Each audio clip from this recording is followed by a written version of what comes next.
Então, vamos mergulhar então nessa vitória do Borussia Dortmund, começando contigo, Marcelo. O Borussia cresceu mais uma vez, né? Consegue trazer uma grande atuação, impressionante número de gols perdidos, não só do Borussia, também do PSG, mas enfim, 1-0 que poderia ter terminado como 4-3, 3-3, enfim, de qualquer forma, tivemos a noite de um Borussia Dortmund envolvente. Sancho, Füllkrug, o Brandt, enfim, os defensores muito bem. O Hummels foi eleito o melhor jogador em campo, né? Então, grande partida do Borussia e grande atmosfera, como você mesmo já trouxe. Eu acho que em alguns momentos fez a diferença para que o Dortmund tivesse muita certeza do que ele ia fazer. Eu acho que a força da torcida, a energia de não deixar os jogadores baixarem os braços, fez com que o Dortmund fez alguma coisa que ele fez já essa temporada outras vezes, que é entender o que o rival poderia fazer, tentar anular e fazer isso melhor. Acho que foi assim contra o Bayern, foi assim nos 2 jogos contra o Leverkusen, foi menos contra o Atlético de Madrid. Contra o Atlético de Madrid, as coisas saíram do controle muito cedo. Desde que o Atlético de Madrid marcou o primeiro gol na Espanha, as coisas saíram do controle. Foi um confronto desequilibrado dos dois lados. Ótimo para o torcedor, péssimo para os técnicos, né? Que normalmente gostam das ações mais controladas. E ontem acho que a mesma coisa. O Dortmund tinha certeza do que ele queria fazer. Que o Paris Saint-Germain não ia pressionar em cima, que não ia deixar ter muitas situações de 1 contra 1 dos atacantes do Paris Saint-Germain. Não tiveram muitas situações de 1 contra 1. E que, cara, em algum momento, quando o Paris Saint-Germain mordesse a isca, eles podiam colocar os seus jogadores de frente que correm muito bem para correr e para fazer um gol. O que mais me chama a atenção, mais do que o coletivo, são as atuações individuais. O tanto que o Hummels jogou, o tanto que o Sancho jogou, até o Füllkrug também, porque fez o gol, mas teve outras boas ações, e o ADM também. Então, algumas ações individuais e atuações individuais de jogadores do Dortmund, de jogadores que talvez já não se esperasse tanto, como o Sancho pelo histórico e Hummels pela idade, chamaram muito a atenção na noite de ontem, como que individualmente muitas peças do Dortmund estiveram melhores do que individualmente as peças do Paris Saint-Germain. Quessadinha, te surpreendeu o nível da partida do Borussia Dortmund ontem contra o PSG numa semifinal de Liga dos Campeões? Não, não me surpreendeu. Eu acho que individualmente, realmente, a gente tem que destacar alguns nomes aqui, além desses que o Marcelo trouxe. Eu acho que o Schlotterbeck fez uma partida muito boa. Aliás, ele tem que se decidir se ele é bom ou ruim, porque a gente não sabe, né? Ele é muito irregular. O Madsen foi muito bem, assim. É difícil alguém que jogou mal no Borussia Dortmund. Mas o ponto é que foi, para mim, um retrato fiel do que é o time na temporada, né? É um time que não consegue, por exemplo, fechar a casinha. É um time que não consegue se equilibrar defensivamente. No início do segundo tempo, quando de repente poderia controlar um pouquinho mais o jogo, trazer as coisas para a vantagem que já estava construída, começou a atacar o Paris Saint-Germain porque sabe fazer isso. É um time que gosta de atacar pelo seu DNA, pelos jogadores que tem, e queria matar o jogo. Só que você ataca e você sofre, e sofreu. Né? Se o jogo terminasse 4-3, 3-2, não seria nenhuma loucura. Aquelas 2 bolas na trave que o Paris Saint-Germain coloca com o Mbappé e com o Hakimi, aquilo lá foi algum milagre, tá? Um sapo enterrado embaixo do gol. Não entrar aquela bola é sacanagem. Dembélé na marca do pênalti também. Dembélé na marca do pênalti, Fabian Ruiz de cabeça. Eu acho que o Paris Saint-Germain teve chance, sim, por conta desse desequilíbrio do Dortmund. Mas eu repito aqui o que eu falei antes do jogo. O Dortmund não sabe jogar sem emoção. O Dortmund é isso, para o bem e para o mal. A gente viu na eliminatória contra o Atlético de Madrid. É um time que é capaz de colocar 2-0 no placar, tomar 2-2 e fazer o 4-2.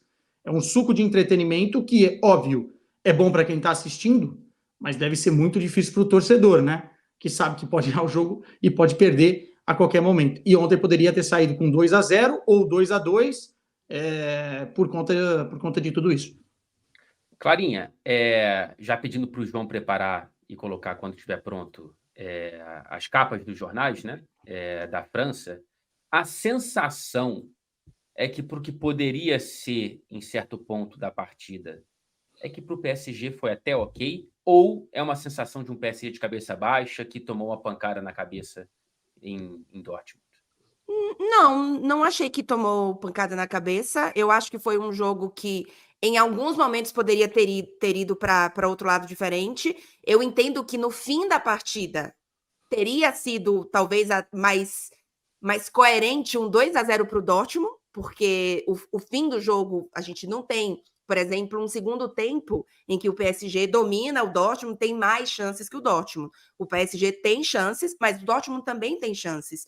Então, acho que poderia ter sido até pior, mas eu não achei que o PSG desistiu do jogo, eu não achei que o PSG fez uma partida em que, assim, que não lutou. Acho que foi uma partida que foi, assim, o Dortmund foi muito melhor. Foi melhor e o PSG teve azar em alguns momentos, mas não acho que o PSG sai de cabeça baixa. Eu acho que o Dortmund foi melhor, mas eu acho que teve jogo. Não acho que foi um domínio do É por isso que eu te Dortmund. pergunto, qual foi a sensação que você teve se um PSG sai... Por exemplo, a gente vê aí as duas capas em que o Mbappé é o foco, né? Como sempre vai ser pro bem ou pro mal. Mas o Le Parisien vai com esse tom, né? Tudo se jogará em Paris.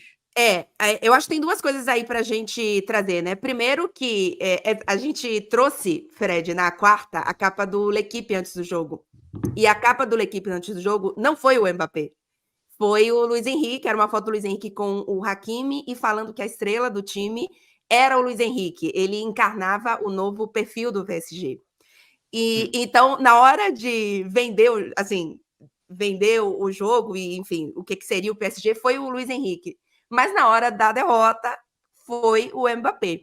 Eu acho que o Mbappé fez uma partida ruim, eu acho que ele merece críticas, mas uma coisa, o Dortmund, eu sei que o Quesada falou que o Dortmund não sabe defender e etc, mas eu acho que o Dortmund não fez uma partida defensivamente, e aí, repito, eu estava atrás de um dos gols, né? Então, muitas vezes a análise atrás do gol é diferente. Mas eu achei que foi uma boa partida defensiva do Dortmund, Também. diante do que o PSG... Eu não disse que não sabe, eu disse que é desequilibrado, né? E assim, de alguma forma conseguiu anular o Mbappé. Né? Se você tem um Romeu jogando tão bem e um Ryerson também, para aquele setor, jogando muito bem, você consegue anular. Mas não foi um jogo seguro, assim, em que o Dortmund não tomou sustos, por conta desses desequilíbrios. Teve um momento na partida, não sei se vocês estavam lá, tiveram essa sensação, de que o Borussia Dortmund podia ter controlado mais, de repente tirar o pé do acelerador e não tirou, e o jogo ficou partido. Não é interessante para um time que está ganhando o jogo ficar tão partido. Foi exatamente quando o Paris Saint-Germain cresceu. E aí é que eu digo, não é um time que não sabe se defender, mas é um time que é desequilibrado nessa questão entre atacar e se defender. Isso toma muitos sustos. Pô, que o time tomou de susto ontem, cara. Acho que teve 10 minutos do segundo tempo de claro domínio do Paris Saint-Germain e essas duas chances. E depois a coisa voltou para o normal, que o jogo foi para o caminho. Não, mas a chance do Dembélé foi mais para o meio, para o final do segundo tempo. A chance do Fabian Ruiz também. Mas foi um soluço, né? Assim, a do Dembélé foi um lance isolado, mas assim, os 10 primeiros minutos são as duas bolas na trave. E depois disso o Dortmund controla e tem as principais. O Paris Saint-Germain vai ter alguma. É um time muito bom, cara. É um time de 115 gols nessa temporada. Alguma eles vão ter. E o Dortmund sabe disso. Agora é controlar para que o Mbappé perca 7 de 10 duelos. Você cai numa margem de erro muito pequena, né? Quando você consegue fazer isso. Eu acho que a chave do jogo... em defesas, por favor, Tati. Eu gostei muito do jogo defensivo dos zagueiros do Dortmund. Eu acho que o Dortmund entrou com uma ideia muito clara no jogo. Se a gente colocar na balança a grande individualidade do Dortmund contra a grande individualidade do PSG, o Dortmund sai perdendo. Mas, se a gente colocar na balança as possíveis individualidades extras do PSG e as possíveis individualidades extras do Dortmund, tem um equilíbrio. E aí o Dortmund, o que fez? Mbappé, vem aqui.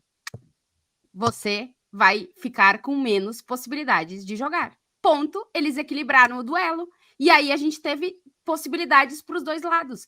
Eu acho que o fato a defesa do Dortmund não é o tipo de defesa que eu gosto, porque eu acho que ela não é uma defesa sólida e equilibrada, que o Quesada estava falando, porque eu acho que os volantes pecam muito. Mas ontem os dois zagueiros deveriam fazer o trabalho que eles fizeram e não importava tanto os volantes, porque se eles conseguissem equilibrar o jogo anulando o Mbappé, ia ter jogo, e teve jogo. Porque eu acho que o Dortmund adotou a estratégia que, para mim, todo mundo que jogar contra o PSG, adotar essa estratégia tem mais possibilidades de igualar as partidas. E o Dortmund conseguiu fazer isso, porque o Mbappé, ele teve ocasiões no jogo e eu acho que ele não estava bem. Mas quando ele teve a possibilidade, o Dortmund conseguiu evitar que as possibilidades dele fossem maior do que elas foram. E aí eles equilibraram o jogo e aí a partida existiu e o Dortmund, acho que, no geral, teve mais individualidades melhores do que o PSG na partida de ontem, que, para mim, em individualidade, se salvou Vitinha. O resto não fizeram um bom jogo. E aí, acho que do Dortmund a gente tira mais jogadores que foram muito bem ontem, né? E aí eu acho que equilibrou o duelo. Vocês concordam com essa, eu não vou dizer vilanização, mas esse foco no Mbappé pela derrota do Paris? Eu acho que o Luiz Henrique foi muito mal, tá? Exato. O Paris Saint-Germain não teve nada a ver do Paris Saint-Germain, que jogou muito bem contra o Barcelona. Antes da expulsão do Araújo, os 120 minutos, né, os 90 de Paris e os 30 de Barcelona antes da expulsão do Araújo, o Barcelona estava ganhando o agregado de 4-2 e o Paris Saint-Germain sabia o que queria fazer. O Paris Saint-Germain marcava o tiro de meta do Barcelona dentro da área. Ontem, o PSG ficou entre fazer isso porque é a coisa que ele faz melhor. Não é um time que se defende bem atrás, não é um time que fica confortável. Então, eles querem morder, roubar e ter muitas situações, tanto na defesa como no ataque, mas principalmente no ataque de 1 contra 1. Só que como o Borussia Dortmund corre muito, o Paris Saint-Germain não queria marcar tão na frente, porque se você vai marcar na frente, você vai dar o espaço para os caras correrem. Foi assim que saiu o gol. Numa das jogadas que o Dortmund lançou uma bola de zagueiro para centroavante. Não foi um chutão, foi um lançamento. Assim, é uma jogada que o Dortmund faz e fez para fazer o gol. Então o Paris Saint-Germain ficou entre, se eu marcar na frente e eles correrem, eu posso sofrer. Só que se eu não marcar na frente e eles saírem jogando, eu não marco tão bem atrás. Então, como ele ficou no meio... Cara, não existe nada pior no futebol do que você ficar no meio do caminho. Num cruzamento na área, o goleiro que não sabe se vai sair ou se vai ficar no gol é horrível. Um atacante que não sabe na hora de finalizar, se ele vai finalizar, se ele vai passar, ele não faz nenhuma coisa nem outra. O Paris Saint-Germain ficou no meio do caminho. Entre morder o Dortmund ou esperar o Dortmund. Nisso, o Dortmund tinha posses de bolas tranquilas, saía sem errar a defesa, porque o Dortmund muitas vezes erra a saída de bola, e conseguiu controlar mais o jogo. Para mim, o grande culpado ontem é o Luiz Henrique, que planejou mal o jogo. A única coisa que ele planejou bem foi Mbappé tapando o Schlotterbeck. E no lance do gol, o Mbappé errou de tapar o Schlotterbeck, foi tapar o passe no goleiro e permitiu o passe longo. Clarinha. Eu coloco bastante também o Luiz Henrique no jogo. Assim, eu não acho que... Beleza, o Mbappé não fez uma grande partida, mas a gente já teve o Mbappé não fazendo grandes partidas contra o Barcelona e o PSG tendo bons momentos na eliminatória e fazendo um bom jogo. Foi condicionado pela expulsão? Foi, mas fez um bom jogo após isso. E eu tô com o Marcelo, sabia o que queria fazer. Eu ainda acho, eu já sei que o Marcelo discorda disso, mas eu ainda acho que o Luiz Henrique errou nas mudanças da partida também. Porque no pós-jogo, o Luiz Henrique falou que sentiu assim, que os atacantes e, em geral, assim, a equipe pressionou pouco. E eu acho que é isso um pouco do que o Marcelo está falando, né? Que isso não aconteceu, mas era algo que ele queria. Pelo menos ele deu a entender isso. Ele não jogou a culpa nos jogadores dele, ele não faz isso. Mas ele deu a entender que, ainda que a culpa tenha sido dele, os jogadores não... O plano não foi exatamente executado. Mas eu acho que, se o plano não estava sendo executado, e chegando ali no meio do segundo tempo, eu não teria colocado o Colomoni, que é um jogador que passa por um momento mental que o próprio Luiz Henrique já admitiu ruim, que erra tudo que ele se propõe a fazer, ele erra, e ele não é um jogador ruim, mas ele está mentalmente sem nenhuma confiança. Ele erra as finalizações, ele erra o passe, ele erra bote, ele toma as decisões erradas. Toda vez que ele entra em campo é assim. É mental, porque a gente, assim, é um jogador que a gente já viu sendo decisivo, mas ele não tá bem no PSG, ele não passa por um bom momento, e o Luiz Henrique coloca ele em campo, não muda nada de posicionamento, o que se não tava bem, o PSG não estava ganhando, ele não muda o posicionamento do Mbappé, por exemplo, e ele coloca um jogador que não tem nenhuma confiança para tentar, por exemplo, dar um passe decisivo para o Mbappé, enfim, para tentar mudar o jogo. Ele tinha, na minha opinião, ou que ter mudado o posicionamento do Mbappé, ou colocado o Gonçalo Ramos em campo. As duas coisas podem acontecer juntas ou não, né? Mas eu teria colocado o Gonçalo Ramos em campo, que vive uma fase inspirada, nem que seja nos últimos 5 minutos, para, enfim, bola no Gonçalo Ramos. Porque o que tem acontecido nos últimos jogos, bola no Gonçalo Ramos, o Gonçalo Ramos tem feito gols. Então, eu acho que ele fez errado. ok, poderia ser arriscado, e a gente lembra que o Luiz Henrique, lá na fase de grupos, né, não quis arriscar, e o Mbappé ficou pé da vida, inclusive, por conta disso. Pode ter sido o pensamento do Luiz Henrique, mas eu fiquei, não, o Colomani, não, ele não tá pronto, você vai queimar mais o jogador, porque a torcida ficou pé da vida, que ele colocou o Colomani, e não vai ajudar o Colomani, nem o time. Coloca o Asensio, se não colocar o Gonçalo Ramos, sei lá. Eu achei que isso foi bem errado. Mas só essa questão do Mbappé é natural, né? Assim, ele fez um jogo ruim, pode não ter sido o principal, o vilão, mas é o ônus do bônus, né? Ele é o craque do time, ele é o que a gente coloca aqui, apontou como um dos favoritos para ganhar a bola de ouro, ele é o cara que tem mais de 40 gols na temporada, e quando chega nesses momentos, com o Mbappé, com o Harry Kane, com o Vinícius, com o Bellingham, com qualquer um que esteja nesse nível de protagonismo, a cobrança vai ser maior, e é claro que se a gente tem uma individualidade que a gente destacou aqui, tanto e tanto e tanto, para esse duelo, que era a diferença, que era o diferencial, quando esse cara não joga, uma porque foi anulado, mas outra porque não estava bem, aí a gente vai sempre lembrar dele. E eu acho que uma outra chave do jogo foi o ADM e o Jadon estarem muito bem, e o Paris Saint-Germain perdeu os laterais, né, que são fundamentais para dar munição lá na frente. Então, assim, esses caras tiveram que se adaptar ao que a partida estava pedindo, e não conseguiram, né? Tanto que o Jadon consegue dar 12 dribles, enfim, acho que foram 99 toques na bola, né? O Borussia Dortmund mapeou o que estava acontecendo muito bem, e conseguiu explorar isso.